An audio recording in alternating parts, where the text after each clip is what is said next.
And I thought I was saving the world by being a vegan. No, agriculture is the problem. It's where the destruction begins.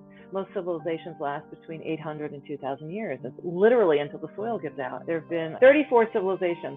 Every last one of them has ended in collapse because they blow through the soil at the end of the day. You take the trees, you take the fish, you use up all the water, and then all that's left is desert, and it collapses, and it moves on to the next area in the region. They do the same thing. So it's hard to stop once the process is rolling. It's going to collapse. You're turning it into desert. So that collapse is coming. There's a temporary surplus, is all. What is one thing they could do to combat the issue with agriculture? What is one thing they could do actionable?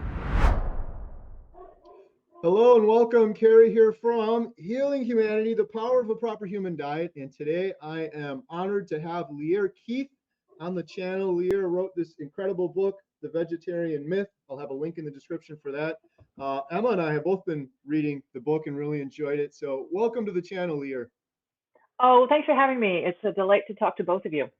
Yeah, this is going to be fun. I haven't done this before with Emma the Carnivore.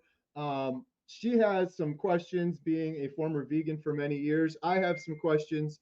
And so maybe if we could start out, Lierre, could you just tell us a little bit about your background and sort of your journey to find healing and then ultimately writing this book? Yeah, so I became a vegan when I was 16, and I did that through the method that most people, the route that most people take, which is that I met somebody else who was a vegan. So there was this other teenage girl that I met, and her family were all vegans, and I was convinced within a week or two. I was all in. So it didn't take long, and she had very compelling arguments, and I was a very idealistic and impassioned young person, and I really wanted to change the world. I always, from a very young age, I cared very deeply about the planet and the animals and the forests and the rivers, and I was, all in for the wild. So when somebody came along and said, hey, this one simple act, you can fix all these problems, and also you'll feed all the hungry people, and also it's the best thing for your health, there seemed no reason not to just do it. So I did it, and I spent just about 20 years doing it, and I did permanent damage to my body because it's not actually, as you both know, not an appropriate human diet. So yeah, that was how I got in. I had a lot of problems almost immediately, but of course, when you are so fiercely attached to something, it is really, really hard to notice that, in fact, it's not working. And I meet people all the time who tried it for 6 months, a year, they realized it wasn't working, and they were able to just say, okay, this is not for me, and they leave. That was not me. Like, I was just fanatically in. And when you're sort of at that level of veganism, the real problem is that it's not just what you eat, it becomes who you are. Mm-hmm. And at that level, any kind of counter information, whether it's your own reality of the fact that you're destroying your body, or things I was continuing to learn about, in fact, what's destroying the planet and actually what's hurting the animals and all this, I couldn't engage with any of that information because it was too threatening to my sense of self. So that was hard. Like that, I lived with that cognitive dissonance for a good 20 years, where I would read a book or I would try an experiment. I tried my own garden, all this kind of stuff, and it just kept bumping up against that wall of my ideology, these sort of fundamentalist beliefs at that point that I had. And I would have to just back up and sort of abandon it for a while because I couldn't, the two things just didn't make sense. I couldn't get it to merge. So I would just shove all that aside. So yeah, that went on for a while. And then at about the 20-year mark, I finally just had to give it up. And it was a hard day. It's a hard day for everyone. That's not, it's because that like everything is just going to collapse. That the moment that you realize that this is not working and I am going to have to start eating meat, you're just sort of left in the rubble. Like, well, who am I?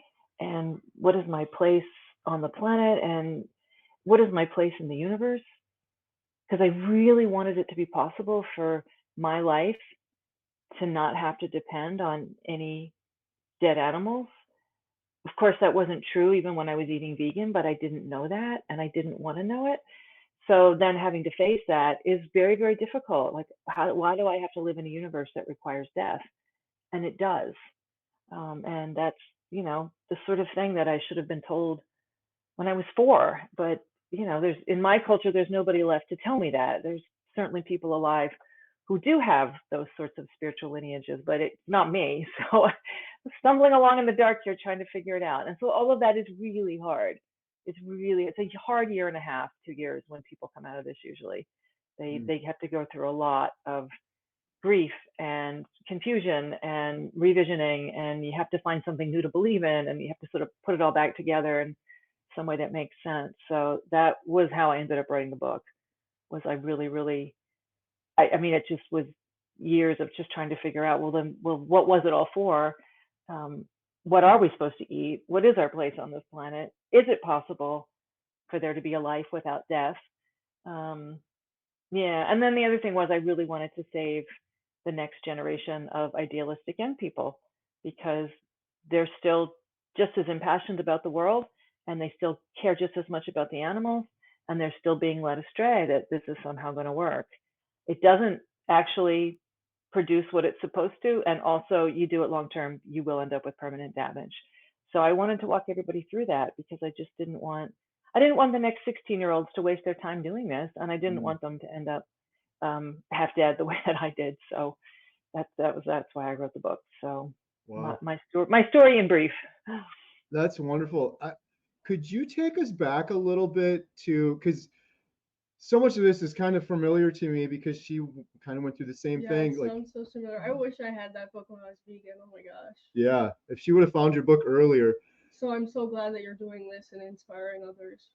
The day that she decided after 5 years of being vegan to no longer be vegan, and the first thing she ate was an egg, was kind of incredible. Can you tell us about the day that you made that decision and how it went for you? Oh yeah. So one of the things that went really wrong for me was I've ended up with degenerative disc disease in my spine. So I have a grade 4 derangement at 4 levels of my spine. I'm lucky I can stand up. I mean, it's bad. I mean, you look like this after a skydiving accident. This is not normal, and it certainly isn't normal at age 18. Anyway, that was one of the biggest things that went wrong for me. But I also had like a series of other things that one by one went wrong, the autoimmune diseases and like blah blah blah. So it just sheer desperation. I ended up going to see a qigong healer, which is a form of Chinese medicine, like acupuncture. It's sort of the same theory of how energy moves through the body and how it can get stuck and what to do about it. And I have a great deal of respect for Chinese medicine. It's been around for thousands of years, and I have gotten a lot of help, from acupuncture and whatnot. So I went to see this guy. He had grown up in China. His whole life was spent just learning to be this kind of a healer, and a friend recommended him and all this. So I went. He was visiting in my area, so I was like, oh, I'll go get an appointment. So I went, but I had this very bad feeling that this wasn't, because I had had other acupuncturists already say to me, I really can't help you unless you eat meat. And I wasn't willing. I was like, this can't be true. It can't be right. Do what you can, but I just don't believe in my soul that this is the only way you're going to be able to help me. So I went to see the Qigong healer, and he was so kind. I mean, honestly, he's a very compassionate man. And they test your pulses to see that's sort of the basic diagnostic in Chinese medicine. And he goes to feel, and he's just like, there's nothing, like you have no energy. There's no chi in your body at all. Like, yeah, you're way too young to be this completely worn out. Like, what happened? How did you get this sick? I'm like, yeah, I could feel this coming on, and he just says, like, what do you eat? And I'm like, well, I don't eat any animal product. I can't. And he's like, yeah, you're just gonna have to. And I just started crying at that point. And it's like, but I don't want. He's like, do you have like a religious belief? Like, why is this so important? And I just started crying. I was like, I just don't want to hurt animals. That's what it comes down to. And he's like, yeah, but the big fish eat the little fish. And I was like, but I'm not a fish. I'm a human being. I should be able to make moral decisions, and I don't want to hurt animals. And he just sort of shrugged, like, kiddo, this is the world. This is the universe that you live in. You're not going to get out of it. Like, it's everything eats something. He's very, very kind about it. But also, every last one of my friends had pretty much already been through this.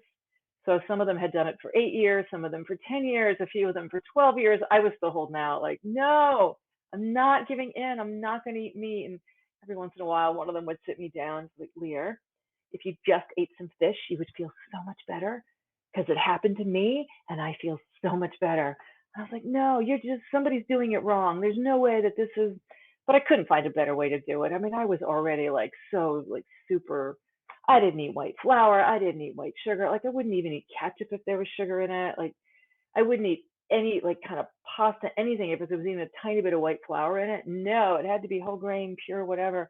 Like I was so hard. I didn't eat potato chips. Like there's so many people who go vegan and just basically eat junk food. I was not that person. Like if you do it right, that was me, and I still ended up a mess. So anyway, I I was like, all right, well maybe he's right. I need to trust him. He's been so kind and generous with his time, and he does know what he's talking about. But I sort of like, it was that feeling of like I knew this was going to be it, like, and it was. So all right, on the way home, I bought a can of tuna fish because I figured it was win-win, right? Like if I did it and nothing happened, then I can keep being a vegan and he was wrong and all my friends are wrong. But if I did it and I felt better, well, then at least I would feel better. So I'd get something out of this, even if everything was a massive confusion afterwards. So I bought the tuna fish, but I got to tell you, I really understood, how there's a sort of a lot of religions have prescriptions against different foods. So like there's kosher and halal, and like you can't eat pork or you can't eat this or that. And like for people who keep kosher, you have to have two sets of dishes. And if you mix them up, you literally have to break that plate and like bury it in the backyard because it's so unclean. I totally got that. Like, I don't want this touching my dishes. Like it was that deep in me. Like it was so repulsive. Like I didn't want it in the house. It was like, all right, I'll can of tuna fish. It's discreetly sealed in this metal, and I got a plastic fork. Like I'm not even letting it touch my forks. So then I just opened the can and then I just stared at it like, well, now what? So I did it. I took that bite and it was just over. I felt so much better. And I mean, in 5 seconds, it was like people talk about the meatgasm. That was me. It was like dramatic. Like I felt it in my throat. I felt it in my esophagus, like all the way down to my stomach. Was like, oh my god, I'm alive again. Sounds just like her. Yeah, It was sounds intense. so similar. So you had the egg, and how did you feel? I was so emotional. I started crying, but afterwards I was like, wow, Yeah. I know I can do this now, and I'm gonna be okay. Yeah.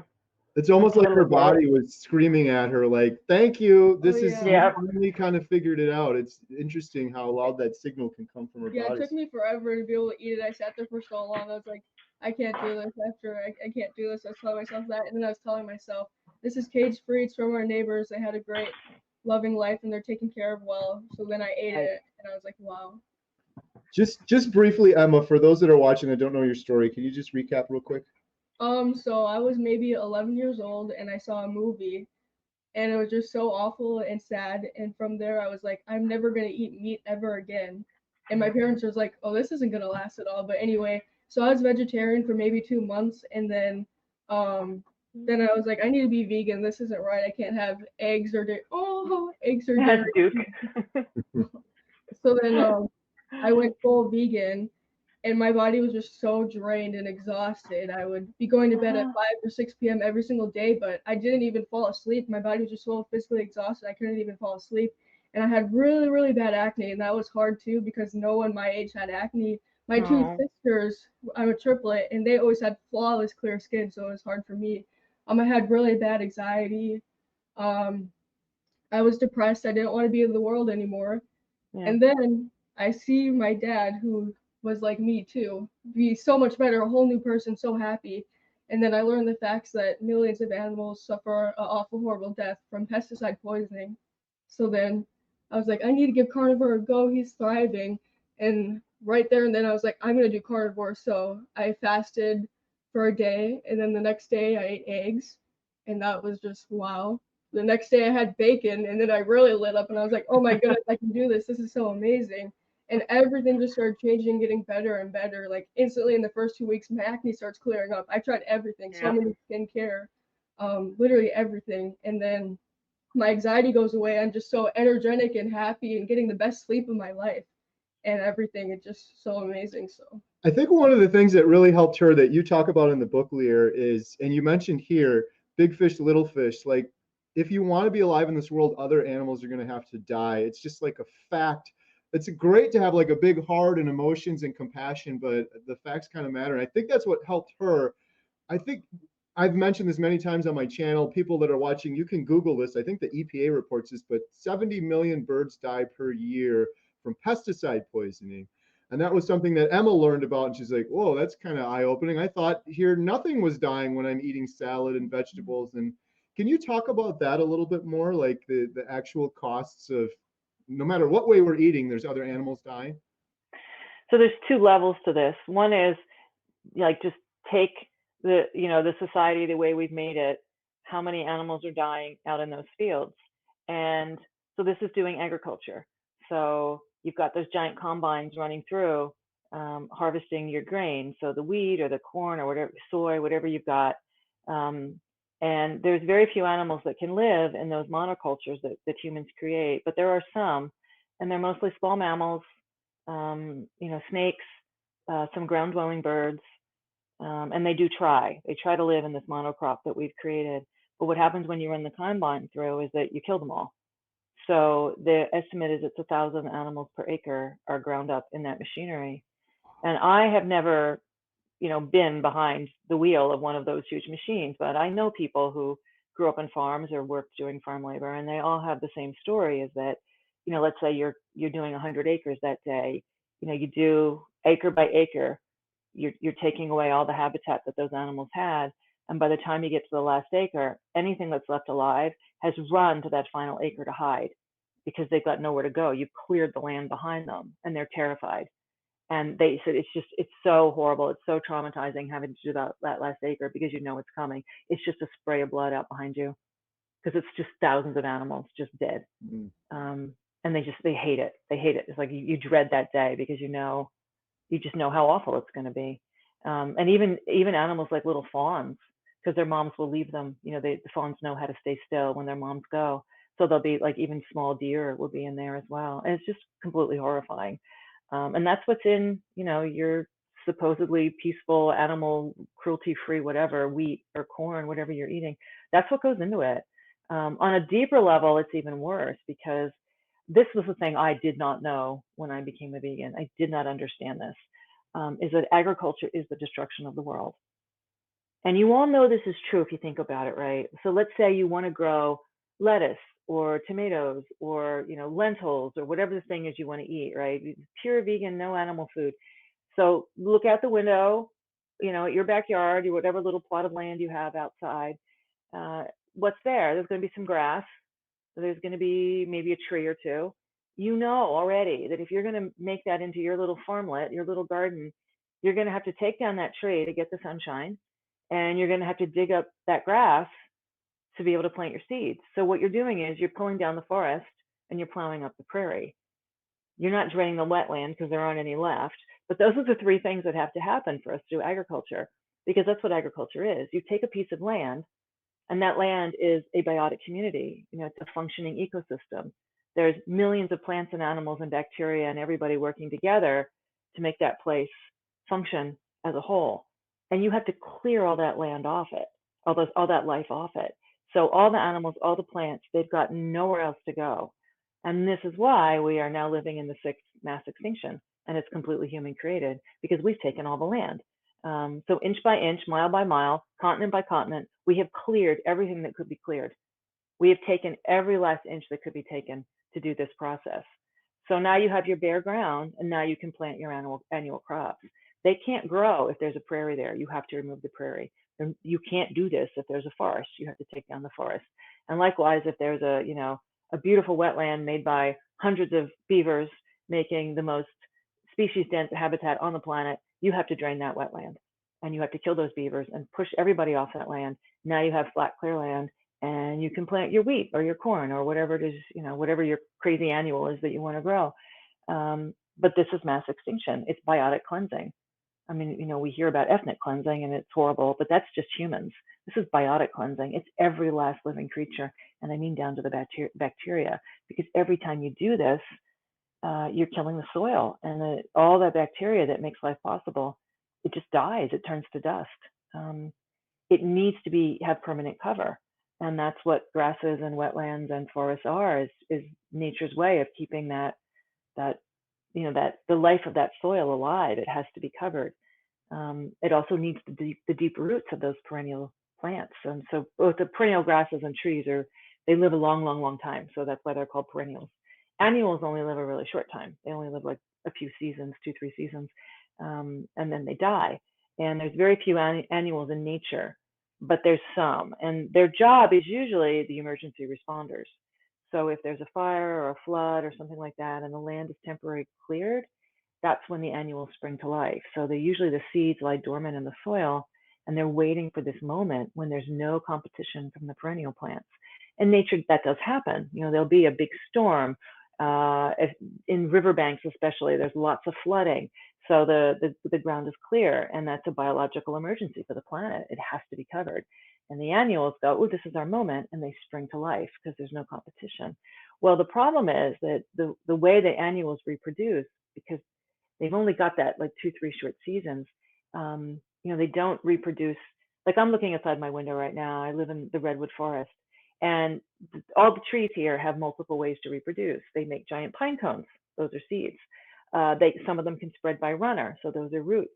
One way that the redwoods reproduce is absolutely fascinating. When they get old, they just fall over, and there are places on the bark that are called burls, and they're like these little sort of pods that are slightly different tissue than just bark. And the moment that they fall over, the burls will send up a shoot to become the next tree, and then they send down roots, to sort of root themselves in. But you'll see this in the forest where the fallen down trees now have young trees coming up out of them. That's another way they reproduce. So just falling over essentially, but being prepared to send up new ones. Annuals can't do any of that. They don't have time. There's no time. You've only got 2-3 seasons to live. What they do have is this great big seed head. And the reason I'm telling you this is because that seed, it's almost worth the energy for humans to harvest it if you want to eat it.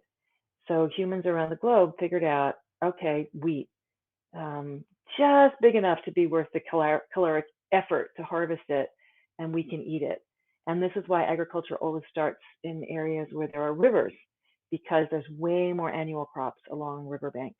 And every once in a while, humans discovered one that was just worth the effort to harvest and started eating it. And then they wanted more. And this is really the question that nobody can answer. Why did we wreck the planet? We had this incredibly abundant planet that gave us everything. And the life we led was pretty good. We lived long lives, kept all our teeth, perfect dentition, beautiful bones and joints. None of the diseases we have now. Looks like we were fairly egalitarian, didn't live in terrible hierarchies of militarism and slavery and racism and patriarchy and all the things we're all against. None of that happened to us until we started to do agriculture. Then it all comes on. It's the same pattern everywhere. Why would we do this to ourselves? It's backbreaking labor, terrible nutrition. Nobody can explain this. Like the story that they usually tell is, well, humans got really hungry and this was a way to get more food out of the land. Well, it's true temporarily. You can get more calories out by clearing everybody else off it. Yeah, if you just take it for yourself, you can temporarily get some more humans out of it.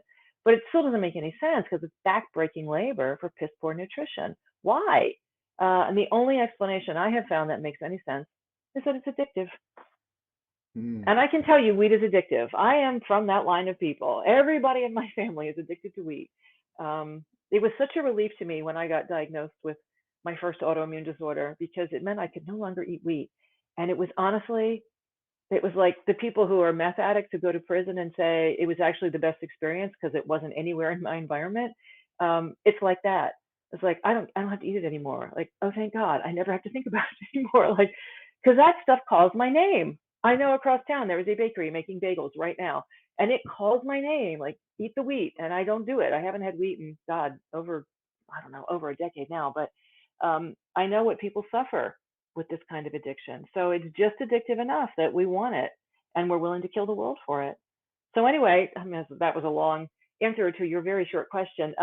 Millions of dead animals, but not just in the process of harvesting. It's the mass extinction that underlies it that's the real issue. This is how we've destroyed the world. And I thought I was saving the world by being a vegan. No, agriculture is the problem. It's where the destruction begins. We were not monsters and destroyers our first 2 million years on this planet. We were participants. Like every other creature, we took our nourishment from inside these lush biotic communities that were built of just relationship upon relationship, interwoven, how everybody is interdependent on every other creature in that community. We were part of that, and we played a role as apex predators. We absolutely have a role to play as humans. We're not just strange creature. What are they doing here? Like every single creature in the community plays a role, as well as humans. I mean, just like the wolves and the grizzly bears and the mountain lions, we need apex predators on this planet to do things, to do very important things. But one of those things was not destroy it all so that you could have it temporarily for 1,000 years and then be left with desert, because that's what agriculture ends in every single time. There have been, I think, 42 civilizations. No, 32. I'll get it right. 34 civilizations. Every last one of them has ended in collapse because they blow through the soil at the end of the day. You take the trees, you take the fish, you use up all the water, and then all that's left is desert, and it collapses and it moves on to the next area in the region. They do the same thing. So it's hard to stop once the process is rolling because it's just taken over the planet. The only good thing is, okay, we're at the end of it now, but will it be collapse or are we going to go somewhere good? It's not that difficult to see the pattern. We just don't want to. Right. I mean, the problem isn't actually intellectual. This isn't, okay, it took me 20 years to make peace with it, but it's so obvious when somebody explains it. You see it. Oh, okay, of course, this is what happened to the Maya. This is what happened to the Aztec. It's what happened to the Egyptians. It happened to the Romans. It's happening this is just what we've done, and we don't have to keep doing it. We're humans. We've got these brains for a reason. Just use them. We could repair what we've destroyed. We could put it all. We could get it. We're not going to bring back the species that are extinct. That is a permanent grief. But we could help the ones who are still here to reclaim their territories and their land and their lives, and they will knit it all back together again. And then we could play our proper role again as apex predators. We could let it all come home. So I'm not out of hope, but yeah, this is way bigger than just what's dead on my plate. What died to get that food on your plate? And if you're eating agricultural foods, this is the problem. There's no solution in that food. I did not know this when I was 16. It's so powerful. It's part of the documentary. I interviewed one of the first people was rancher Maggie. She's been eating a carnivore diet for 65 years, but she's a beef rancher. And she's kind of passionate about carnivore and eating this way, but she's like, the more important thing is the soil, which you talked about. And she's like, yeah, you can get a carrot out of soil nowadays and it might look healthy and great and everything, but she said there's no nutrients in it anymore because the soil is completely depleted. We're just blasting it with chemicals and it's turning into like a wasteland, like a desert, like you said. That was her number one. When I left, she took me by the collar. She's like, this is the message you have to get out. This is the most important part of it. She's right. She's exactly right. It all makes sense when you look at it. You've seen it over and over again throughout history, but I think it's like you said, the addiction, and then when every financial incentive is to keep us addicted and make more and more money from people eating this stuff, we keep going down that route. But it's really hard. Emma, what do you think? Does this make sense to you? I'm assuming as a young vegan, you didn't understand this either. No, yeah, I wish I knew this so bad. I really hope this goes out to a lot of vegans and let people see this. Yeah. So what was your next question you had? She pretty much got all of them. Let's see. Oh, one question. This was a good one. So Emma wrote down a couple questions for you before. Yay, Emma. She did her homework. How can I communicate to my friends? Yeah, because I'll just ramble on if you let me. So you better give me a question to point me where you want me to go. Is a carnivore diet the most compassionate way to eat? Yes. Yes, it is. Because it helps us repair everything we've destroyed. You repair the soil. You let the plants come home so that wherever you live, it's basically either going to be a forest or a prairie. I mean, there's savannas and other things sort of in between, but it either wants there to be grasses or it wants there to be trees or it wants to be a wetland. And by eating carnivore, you're letting all of that life come back. This is profound. I want people to understand. We have taken entire continents and just cleared the life from one coast to the other, just gone. I've driven through Iowa. I've driven through Nebraska. I know how bad it is. And when you think about what used to be there, like that there were birds, like for instance, passenger pigeons, you had flocks of birds so dense, you could not see the sky. It would just be a black cloud for 4 days. And I live in California now, and the Central Valley is where so much of the food comes from that feeds the rest of the country. And it is an absolute wasteland. And it's the same story when the European, whatever you want to call them, conquerors, settlers first got there. There were flocks of water birds like that. So, geese and swans and whatnot. And it would be so dense, they would block out the sun. It would be black while this enormous flock of birds. I cannot imagine a flock of birds that dense. Nobody here listening to this has ever seen anything like that. And that's what the world was like. The entire planet was like that, and it's all gone. Mm. So that's that's what we've destroyed in order to have the tomatoes and the lettuce and the wonderful vegan watermelon, whatever it is you're eating out of the Central Valley of California. That's the cost of it. The rivers are dead. The birds are gone. Some of them have been driven extinct forever. All the butterflies that should be there that are, the monarchs are almost dead. There's almost nothing left of them. They've had a terrible year. All of this is incredibly depressing. The beavers. I was just talking to a beaver expert this past weekend at a conference, and the number of beavers is like countless. And they made this incredible culture amongst themselves. And then what they did for the planet was they brought life because they made the wetlands. So free flowing rivers, as we imagine rivers and streams on this continent, there wouldn't have been any. All of it would have been a wetland because of, literally millions of beavers would have done that. And they would have made it possible for so many more fish to be in those rivers. And I live in the Pacific Northwest, so we have rivers here that are supposed to be salmon-bearing streams. They're whole cultures that are just the salmon people. And again, it's mostly gone. The number of fish. There are people alive who still remember this, what I'm about to say. When the salmon would come home to spawn, they spend time. They have a whole life cycle that involves moving from the ocean to the river and then back to the ocean. So they would come back up from the ocean when it was time to breed, and so they would find their home river and come back up. And they know by scent which water is theirs. So they generally go up the same stream where they were born. Anyway, the density of salmon in these rivers, you could hear the fish coming for an entire day. Wow. You could hear them. There are people alive who still remember this. It's not that long ago. It's not 1,000 years ago. It's just a generation or two ago. The old people still remember this. You could hear them. They said it sounded like rolling thunder in the distance, and it just got louder and louder and louder. And it was this deafening noise. And then the fish were here. And that's what you ate for an entire year. All you had to do was stick a net in and you had your food. Like, that's how dense it was. And there's nothing left. Not millions of fish, and we're lucky if we count like 100 in a year. Right. And this is what agriculture is, because it destroys the rivers. All that soil washes down into the rivers. Also, we dam them for things like electricity. So this whole process of civilization becoming industrial civilization, and now here we are at the end of the world. So that's the death. That's the amount of death that's there in every bite that you eat. It is so much bigger than what is dead on your plate. What do you say, Lierre? I get this comment all the time from people. Well, that's great, but if everyone just went carnivore, it wouldn't be sustainable. There's not enough beef. There's not enough cows. I get a couple replies to that, and there's one reply which is more hopeful, and one reply that's going to require a lot more work from us. The first reply is, we don't actually know, because a lot of people who take on actual sustaining of ruminants, ruminant farming, my thing just went black, sorry. It got wiggled by a dog. I'll blame the dogs for everything. We don't actually know how much meat can be sustainably harvested from, pick your ecosystem, because everybody's doing it wrong. Alan Savory is our man here. He's the one who really figured out how to do that sort of, holistic, he calls it holistic management, rotational grazing. And it's a process to learn it, but once you do, it's an incredible thing, and it can be applied in many, many arenas of our lives. But the idea is that when the grass is at the top part of its growth, that's when you graze it. And then the herd will graze really hard, really fast, and then you move it on quickly. And that stimulates the most growth of the grasses.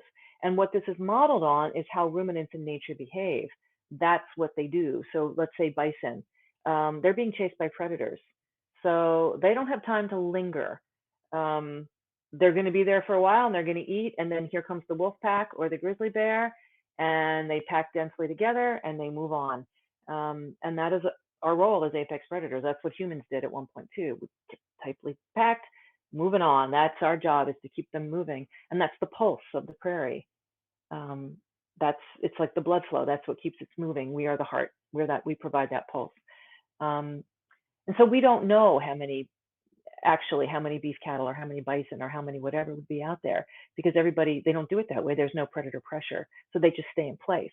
And this is why a lot of people hate things like cattle in the West here, because they do destroy things. There's no question, but it's because they're not expressing their full nature, because there's no predator pressure. So they're just standing around eating what they want. They're not being forced to eat things they might not like as much. And they're certainly not being pressured to move on quickly. So the whole role of the ruminant has now changed from one of absolutely life-giving to one that is just being as destructive as the rest of us. And that doesn't have to be that way. We should be letting the bison or the cattle help restore the grasses in the soil, because that's what they do best.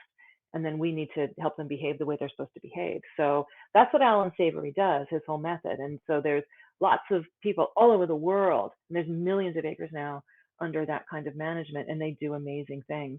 So his center in Zimbabwe, where they taught people there how to do this, not only do they have like 3 times more cattle than anybody thought would be possible, they also have more elephants than the nature reserve that's right next door, because it makes the land that much more lush. It makes that much more nutrients available to other creatures. Even like the megafauna get to come home under this model. It's not just the small animals, it's the big ones too, the ones that we all, in our minds, we think of this like the splendor and the grandeur of things like elephants and lions. They all get to come home. There's room for them too. It's like the world just becomes dense and lush again when you do this correctly. So we don't know actually how many people could be fed if the whole world, was turned back to what it should be. It may be that we can support billions more people than we think is possible. That's a giant question mark. We don't know. Right. The deeper problem here, and this is the harder question that we have to answer, is, how did we end up with so many people that we can't feed ourselves? And the answer to that is agriculture. I mean, we're back to the same problem, because hunter-gatherers know the exact number of, essentially dependent children they can have to how many productive adults. And that's a really tight number. They know it. They know how many children they can have. And they know what to do about it, which is not necessarily pleasant, but, things have to be done so people don't starve. And so it's fascinating to look into what cultures have done in the past to make sure that their numbers are sustainable. But it's, they know. And the problem with agriculture is that it breaks down that, first of all, the culture gets destroyed, and in comes this completely different way of life. It's what we call civilization. It's very hierarchical. And that number just gets blown. So because you're doing agriculture, you're taking all that land just for humans. So in your average temperate forest, kind of like where I live, where you lived once upon a time would have been a temperate forest as well. It took generally about 10 square miles to support one human. Okay. And that's going to vary depending on how snowy it is, how rainy it is, whatever, but somewhere between 1 square mile and 10 square miles for a human, because you're sharing that land with all these other creatures. For agriculture, it's just a few acres.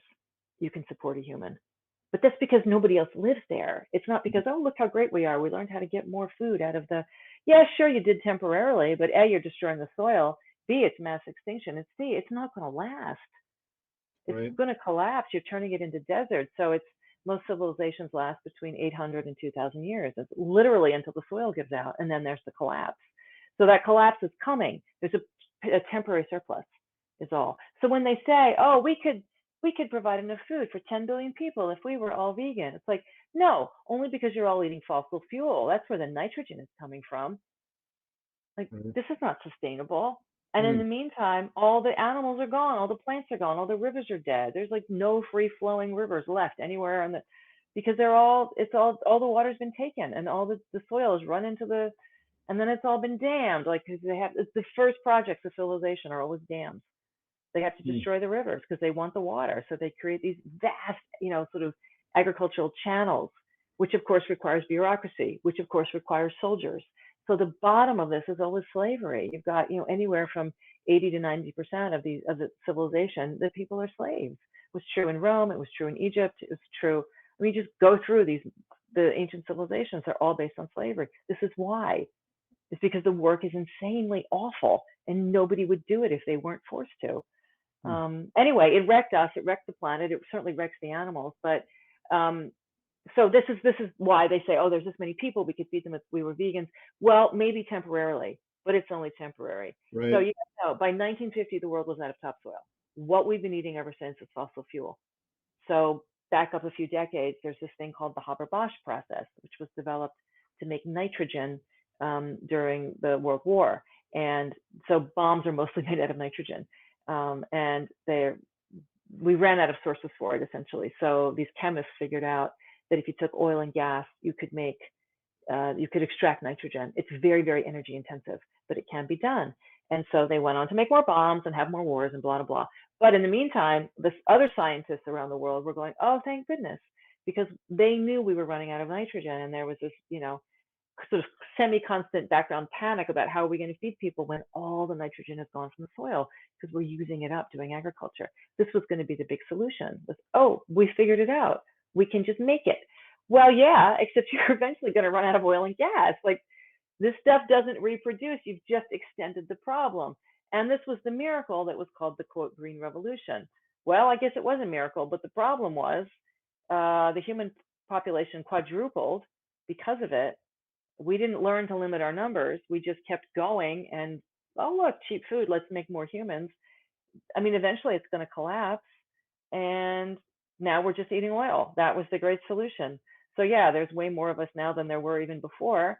And nobody still has a great solution about what to do because the oil's going to run out. So around the world, if you test the nitrogen in the human body, about 50% of it, I think it's 48% is the exact number, comes from oil. That is the nitrogen in our bodies. We are literally made of oil at this point. Why anybody thinks this is some wonderful sustainable solution when they say this stuff, oh, we could all feed the world if we were vegan. You're eating oil. Like, how can you think this is sustainable? That's where that food is coming from. People, come on, like a slightly deeper question, just one more layer, you get to the oil. You don't even have to get to like the agriculture and all of the other stuff I'm talking about. Just get to the level of, oh my goodness, where does the nitrogen come from? Oil cannot be sustained. So that's why they think they can do this. They don't understand where their food comes from, how it's produced, where the nutrients come from, and they just think, great, there's no dead animals on my plate. It's got to be the way to go. Yeah. So the thing is, I'm not out of hope because I know that if we let the bison come home, they will do their job. The grasses will come back. There'll be ruminants again roaming this continent. A lot of them we can eat. It's the best nutrition for the human body. Perfect match of the fatty acid profile, the amino acid profile, the fats and the proteins are perfect for us. What do you know? We evolved on the African savanna, eating the giant grass-eating ruminants. Of course, it's going to match what we need exactly. But anyway, all of that can happen. I think there's too many people on the planet. I'll just be blunt about that. I don't think anything we do is going to do this. But the answer to this is not the horrors of the one-child policy in China or mass sterilization like places like Cuba. We actually know how to reduce the population. And it's really simple. You just give women and girls full human rights, and the population numbers drop very naturally and dramatically. Because as it turns out, when women are able to choose what they want to do with their lives, they choose to have fewer children. That actually most couples want 2 children and no more. That's the number around the globe where it settles. And that's reproduction level. And that seems to be what people want. So if you just let them do that, I think that we could very, very simply over a few generations get back to something that is more sustainable for our planet. And what do you know? Everyone will have full human rights and be able to decide what they want to do for full human flourishing. So all of this comes together to me in a very nice package that it's not people against the planet, and it never was.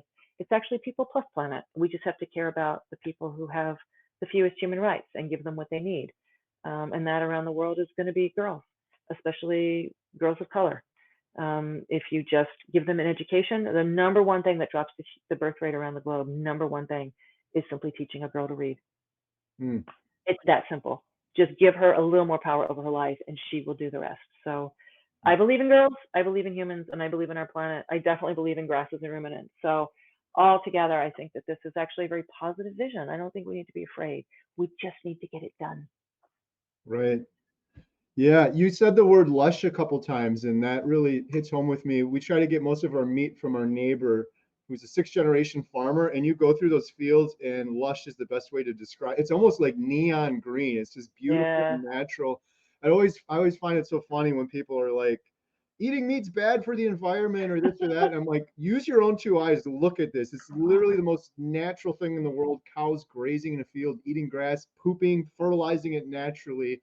It couldn't be any more natural than that. So, Emma, what was your next question? Yeah, and to add on to that, we absolutely love our neighbors too because they treat them so well and they know every single cow's names. They don't even do the tags in their ear. So I was like, wow.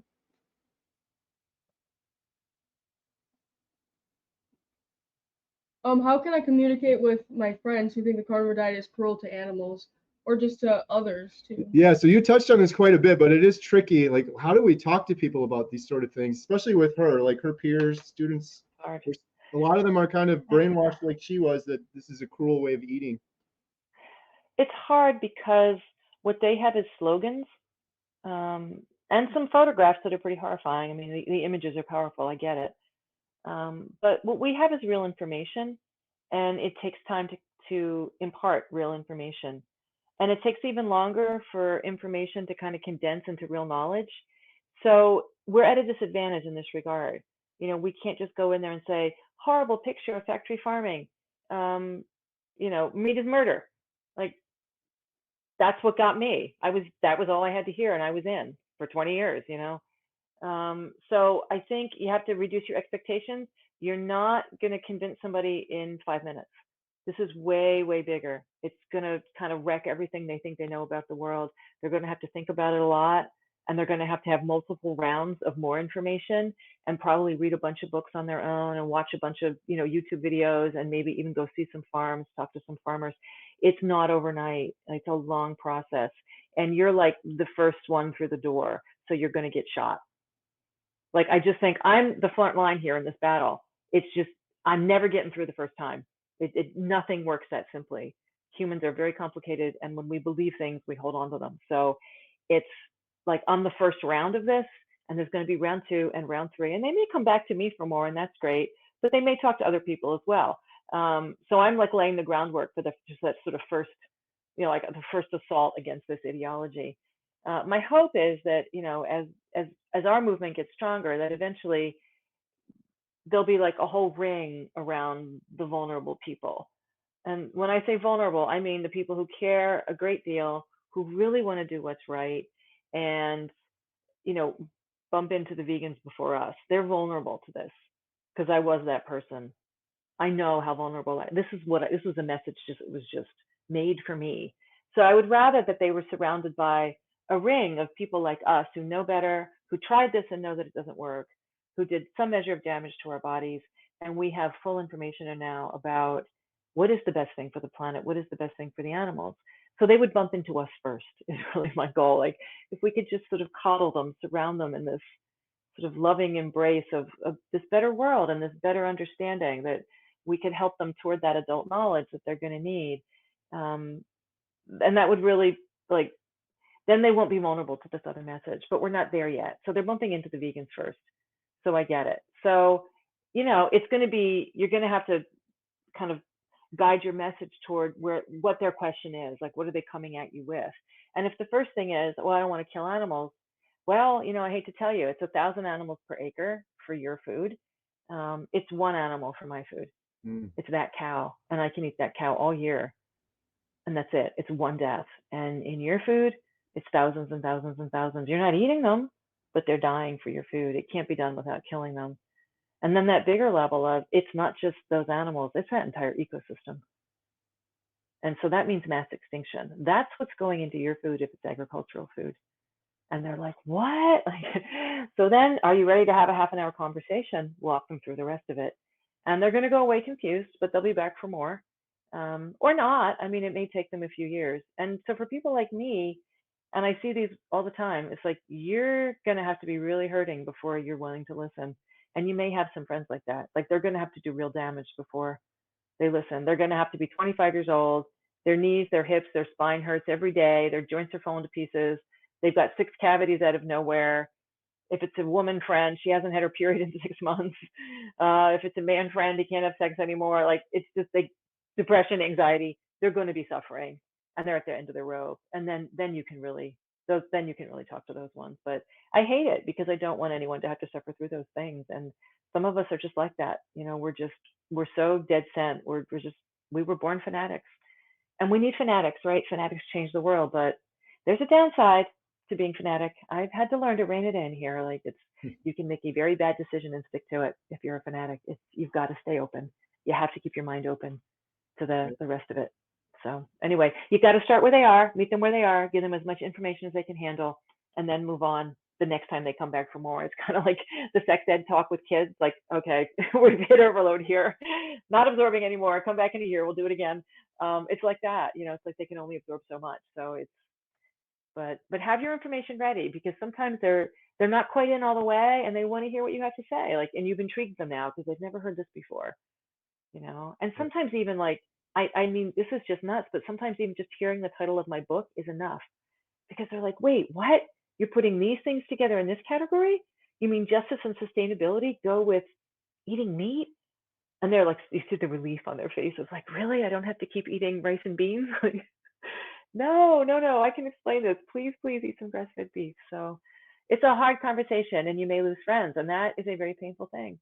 I'm sorry. I wish that it was all going to be easy, but it's going to be tough. Right. So, Lierre, we've talked about the destruction of agriculture. I'm doing this documentary, Healing Humanity, and I approach it more so from all of the health issues. So everyone we're interviewing, we're asking this question, even though I know the answer sometimes, but does humanity need healing? And what's your perspective on the health of humanity, I guess, in general?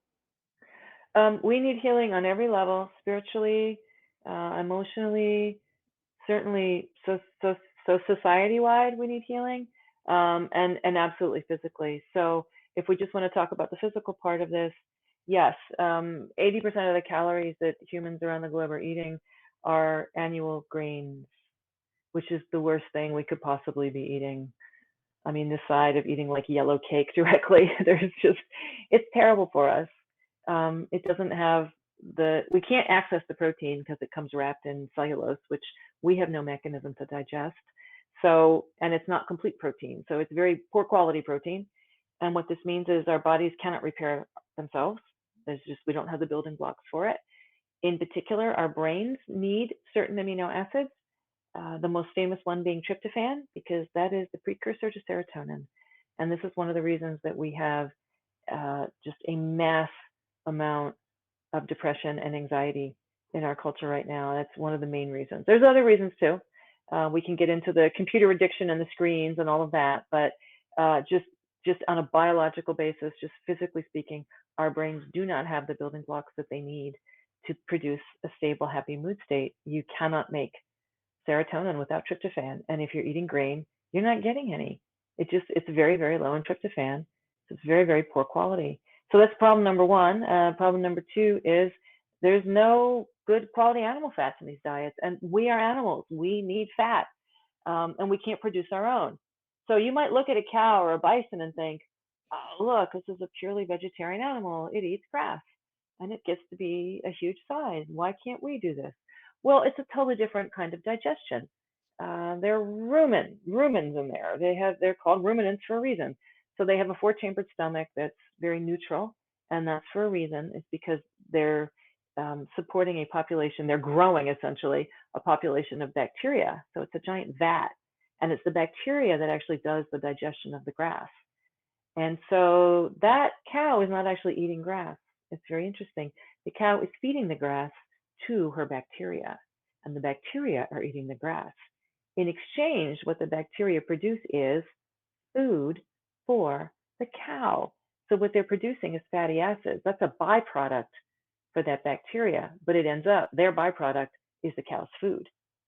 And then when the bacteria die, that's the protein for the cow. The cow is actually eating a high-fat, moderate protein diet. It just looks like they're eating grass. So that was a little bit of a diversion. but it's a perfect setup for the cow. And when the cows are eating that, it's perfect food for us, because now you have the amino acid profile and the fatty acid profile. But we're very similar, only we can't produce all that stuff in our guts. We need to eat it directly, because we're carnivores. We don't have that kind of a stomach. We don't have that vast. Look at a cow. It's like a huge vat on little tiny legs. We're not like that. Gorillas, same thing. Huge barrel chest, little tiny arms and legs. That's not us. We don't have that huge digestive system. It's really short. We are clearly meant for meat. So we have to eat it. We have to be able to eat these things. And the problem when we're eating grain is that it's none of that. We're not getting any of the right fats. There's almost no fat in it at all. And it's none of the good protein that we need. It's very little protein, and it's not accessible to us. I mean, your brain is like 75%, almost 80% fat. And it's the number one user of cholesterol as well. I think 2/3 of the cells in your brain are just like, they've got it just, well, all the cells in your body are surrounded by cholesterol, but the ones in your brain are even more densely need cholesterol. So it's like this huge, huge energy sink for us, both in terms just of calories and in terms of fat and cholesterol, is our brains. So you have to feed it if you want to keep it. There's the famous Oxford study where they followed people for 5 years who were either vegetarian or vegan, or were eating not even a carnivore diet, just an omnivorous diet. And the vegans' brains shrunk 5% just from being vegan. Your brain is just literally fat, and you're not getting any. So yeah, they just had terrible, all kinds of cognitive decline. But it just is terrifying to me that you can shrink your brain 5%. And overall, the human race over the last 10,000 years, our brains are literally just shrinking generation to generation. There's actually space now inside our skulls because our brains should be bigger. And this is just purely due to this really, really suboptimal diet that's just cheap carbohydrate is all we're getting. So that's a problem. The oils that you are getting out of the annual grains are highly inflammatory. There are way too many omega-6s and basically no omega-3s. So omega-6s are the ones that create inflammation. Omega-3s are the ones that calm inflammation. You need both. But for humans, we need the ratio needs to be way high omega-3s, way low on the omega-6s.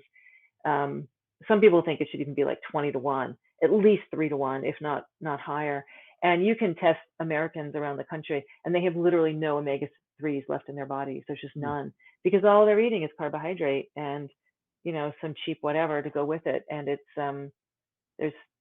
so of course we're depressed and sick. All we've got is inflammation in our brains, in our joints, in our blood vessels. This is, going to lead directly to things like heart disease, to arthritis, to Alzheimer's, all of it.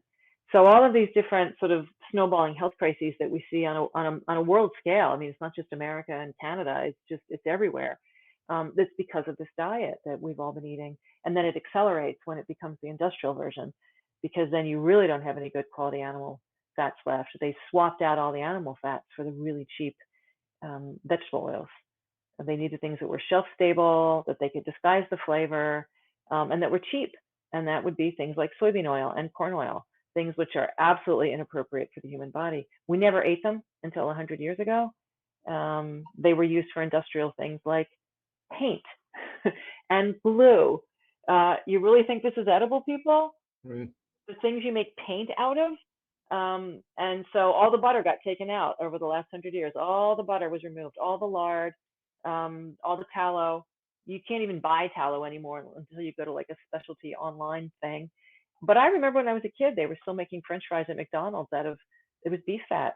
And I mean, I don't eat that food at all, but they were a lot tastier. I got to tell you, it switched when I was a teenager, and they went to the cheap soybean oil, and and they went through so many like food chemists. Like there's this whole story here about trying to make French fries taste good when they're fried in this crappy oil. And it just really can't be done. I mean, they're so gross compared to when I was a kid. I mean, they weren't great then either, but at least it was tallow. Like it was an appropriate, you could taste it on your tongue. It was like, it felt good to eat it. Like now it's just like, bleh. Anyway, all of this is what's creating all of these problems around the globe. The heart disease, the cancer, what we call, guess what? The diseases of civilization. Because they're the diets that come on when people switch their diet from, high fat, moderate protein from appropriately raised animals to, bingo, cheap carbohydrate and all the oils that come with it. You're going to have these problems. It's been in the archaeological record ever since people start doing this. You can watch it spread around the globe. For instance, when the wheat people take over Europe, they spread from the Levant, across Europe. It's a very short amount of time it takes because they come armed. These are soldiers first, farmers second. and they push out the culture that gave us Lascaux, the beautiful cave paintings in southern France. Those are the original hunter-gatherers of Europe, and they're killed in like 300 years, just all up and down the continent. And what comes instead is the wheat. The farming of the wheat just takes over, and what follows right behind it. I mean, you have the usual, the skeletons shrink, they lose their teeth, but the bones are now riddled with rheumatoid arthritis. And that's not seen anywhere. And it's so clear in the archaeological record. It doesn't exist in Europe. And then bingo, there it is everywhere. And it just follows the spread of wheat. Why? Autoimmune diseases. Well, the gluten protein in wheat, it very closely resembles the protein in human joints. And so every time you eat this, your immune system is saying, what is this? Is this a friend or a foe? Is this me or not me? It kind of looks like this tissue. Is it? Is it not? What is it? And so some of us, our immune systems just went a little crazy on it and said, okay, it's an enemy. And then it attacks your joints, and that's rheumatoid arthritis. And it's because the proteins are the little chains of the amino acids match the ones in human joints, so that it follows wheat around the globe, rheumatoid arthritis right behind it. All the autoimmune diseases, but wheat is really clear why. That's bingo. It's that little chain of protein. So anyway, yeah, all of these health problems can be cured, or at the very least, greatly reduced. Everybody gets symptom relief on this diet, and some of us are cured completely from some horrible things. Like I had psoriatic arthritis. That's why I went carnivore, and within 2 months, it was completely gone. It's like nothing hurts. I've got my hands and my feet. They don't hurt. Like it's just, and that pain was bad. Like that was not good pain. And I am not a pain wimp. I've been in pain my whole adult life from my spine, and this was up there. It really hurt. And 2 months just gone. So I'm definitely a believer, and we need to convert more people. It's just, people are suffering. I see every time I go to the store in my little town, I see the levels of suffering. I see what everybody looks like, and it's bad. It's just gotten worse and worse over my lifetime. And even the kids just look terrible. And I feel so bad for all of them, because I know it. I see what's in their shopping carts. They're addicted to this horrible food, and it's killing them all. Yeah, absolutely. All right, Emma, what was your question? This one here's a good one. Okay, what are the key messages you hope people take away from your book, The Vegetarian Myth? I want them to know that they've been led astray, and that the values that underlie that vegetarian ethic are not the problem.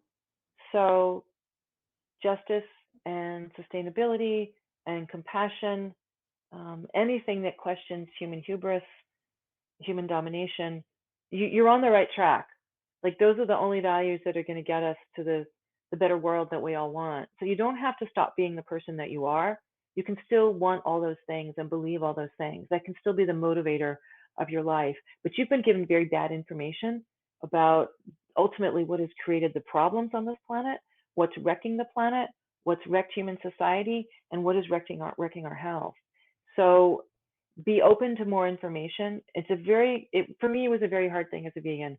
I was so fundamentalist about it. I couldn't open my mind to all this counter information, the counterfactuals that were coming at me, as I kept exploring the world and history and what had gone wrong and trying to grow my own food. Everything kept pointing to agriculture, and I couldn't listen. So it was a long battle for me. It doesn't have to be as long of a battle for you, and you don't have to do permanent damage to your body. So I would say you don't have to be frightened that you have to give up who you are. You may have to change some things about what you're doing, but you can still be that same person at the other end of this journey. And shutting down, your capacity to engage with different, even confusing or disturbing information, you have to be able to do that. It's not an adult way to be in the world. We have these great big brains for a reason, and we have to keep using them. Like you have to still keep engaging with the world, no matter how strongly you think you know something. You might be wrong, and it's good. It's good to be able to engage and debate and think and really ruminate on these things, and then get more information and think about it some more. Like that should be exciting to all of us, to keep learning, to never just shut off to the world that way. And I hope that I've sort of broken my fundamentalist kind of outlook on things, because it wasn't healthy to be that much of a, it's a cult like mentality, and it's just not good for us. as humans. We really need to stay flexible, to keep our brains flexible. So I would just say those three things. You're not going to change who you are ultimately. You can still be that person that is motivated by compassion, and keep your brain open, keep yourself flexible to new information, and try this information, because I think that you'll be intrigued by it, and you might decide that this is actually something that you want to investigate more. So that would be the three things. Good stuff. I just have one last question. I can't believe it's been an hour already. We got to do this again. Well, I just want to give people a heads up too that I'm so honored that Lierre is going to be in our documentary, Healing Humanity. So excited to talk to you more about that. But I guess my last question would be, a lot of people watching my channel are carnivore curious, or they're keto. What is like one thing they could do to make the world a better place, or combat the issue with agriculture, things like that? Like what is one thing they could do actionable to make them feel a little bit better about themselves, and help lead things in the right direction, I guess? On the most personal level, buy grass-fed beef or bison from a local farm. That's the one thing. It's the simplest thing, and the knock-on effects are just roll across everything that's wrong, putting in place instead something that's right. Because you'll repair the soil, you'll repair the the land itself. Will come back to life. Like, all the plants can come home, and then the animals can come home. The local waterways, the local streams and rivers will not have, will not be clogged with soil anymore. The water table will actually get filled up again, so there'll be water for all of life to then have water again, which we have to have. And it repairs the climate. It starts immediately sequestering soil when you get to do this. Every time you build soil, you're sequestering carbon. It's really our way out of this quandary that we've painted ourselves into. And it will also repair the local economy, because farmers are struggling. It is really, really hard to be a farmer. Most of them are horrendously dependent on the subsidies every year, and they're just serfs essentially to corporate America. And Yeah. it's really horrible. And the number one cause of this is really sad and serious. The number one cause of death for farmers around the globe, whether it's America or India, is suicide. Like, what have we done to farmers? That life is just that unbearable. It's horrible. I'm Anyway, so with this, glad. Oh, I'm go sorry. ahead. I didn't mean to interrupt. I was going to say, I'm so glad that that was your answer to the question, because I'm Yeah, with you 100%. Our neighbor, sixth generation farmer, he's so passionate about farming. And Emma and I, I'll drive by there at 6 o'clock in the morning. He's farming. I'll drive 10 o'clock at night. He's farming. And he works a full-time job in between, because he's so underpaid and underappreciated. yeah, And he's still passionate in doing it. But I'm like, what's the next generation going to do? They're going to raise their hand and say, I want to do this. I tell people too, because people are like, well, that's great for you, Kerry. You just happen to have this neighbor that does this. If I didn't have him as a neighbor, I would probably drive several hours to do the yeah, same thing. Bring a big cooler, stock up on a bunch of meat, and then you can meet the farmer. You can shake their hands. You know where the food's coming from. And like I said, when you get there and you get to the farm and you look around, and it's just lush and beautiful and natural, and yep, you'll start to see yep, that this is actually working. So yeah. Buy local. yeah, buy local. Love it. So, The Vegetarian Myth, I will have a link in the description below. Absolutely love this book. Highly recommend it. Is there anything else you'd like to shout out, Lierre, or anywhere else people can learn more about what you're doing? They can go to my website. It's really easy, lierrekeith.com. And that's a joke, because I have this crazy name that no one can spell. So actually, if you're just listening to this and you're like, how do I find more? The easiest thing to do is actually just Google vegetarian myth, because that you can spell. And there's only one book with that title. And it's my book. So you will find me if you just Google vegetarian myth. You'll find it. So Absolutely. I'll have links in the description for all of that as well. Thank you so much, Lierre. I really appreciate it. I'm looking forward to meeting you in person, filming you for the documentary, because your message is so important. I did this documentary for health reasons, and all these other things I'm learning, in particular about agriculture and the collapse of civilization. Like, it's a huge thing, and most people are just like, whatever. You just get in these social norms, and we got to break those things. So I'm hoping we can do that with this documentary, at least open people's eyes up a little bit more. I'm very excited, and I love this project. Is just so inspiring to me. I was so excited when I saw what you were doing, because I've been following you a little bit. Emma, what happened was somebody sent me one of the videos that had you in it when you decided not to be vegan anymore. Because people send me that kind of stuff, because I'm like, the anti-vegan. I like to say that's like being the antichrist, only with more death threats. So I'm the anti-vegan, and so it was like, oh, you got to see this, and I was like, oh, this is great. So then I started following you, and I've watched a lot of the videos that you do, and then the guy Mike, I think is his name, in Alaska. Is that his name? Yeah, I'm so that glad is you mentioned that too. Emma and so I, incredible. we just returned. We were there for a week. We just got back like 3 days ago from Alaska. And yeah, Bill Knott, 700 pounds, stuck in his house for almost 5 years. We took him to Hatcher's Pass, which, talk about lush and beautiful. It's probably one of the most natural, untouched places on the planet. We took him there and he just put his hands up and he was crying and he was so thankful to be outside. He's down 260 pounds, but he no longer has clinical suicidal depression, anxiety. He has hope again. And yeah, it was incredible. Like, but his story is just one of about 30 we've filmed so far. It's just absolutely incredible the healing people will have when they just return to what's natural and stop eating this processed garbage food that we weren't intended to eat. I just want to help them all. So I'm really just so much. I'm so glad you're doing this documentary. It's going to reach millions of people. So thank you. And Emma, thank you so much for coming on this morning and talking to me. It's really wonderful to meet you too. Oh yeah, I'm so grateful to be here. That was amazing. I learned so much. Yeah, thank you so much, Lierre. We really appreciate it. Have a good day. You too. Bye.